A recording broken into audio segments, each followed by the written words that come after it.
চট্টগ্রাম মহানগর পুলিশে citizens forum নামে নতুনভাবে যাত্রা শুরু করল কমিউনিটি পুলিশিং কার্যক্রম। রোববার দুপুরে এই কার্যক্রম উদ্বোধন করেন সিএমপি কমিশনার হাসিব আজিজ। এ সময় তিনি বলেন, সিটিজেন্স ফোরাম গঠনের মূল উদ্দেশ্য কমিউনিটিকে নিয়ে একসাথে কাজ করা, যার ব্যাপ্তি কমিউনিটি পুলিশিং থেকে বেশি।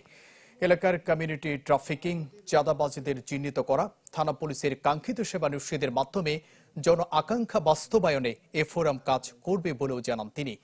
পরে নবগঠিত সিটিজেন্স ফোরামের মহানগর ও 16টি থানা কমিটির সদস্যদের পরিচয় করিয়ে দেওয়া হয়। যে সমাজের সকল শ্রেণী পেশা, সকল স্তরে, সকল ধর্ম বর্ণ গোত্রের মানুষ আমাদের এই কমিউনিটি এই সিটিজেন্স ফোরামের প্রত্যেকটা কমিটিতে আমরা ইনক্লুড করার চেষ্টা করেছি। জেন্ডার বায়াস রক্ষা করার চেষ্টা করেছি, যাতে করে সমাজের সকল স্তরের মানুষের যাতে করে আমাদের যে জন আকাঙ্ক্ষা তার প্রতিফলন ঘটে।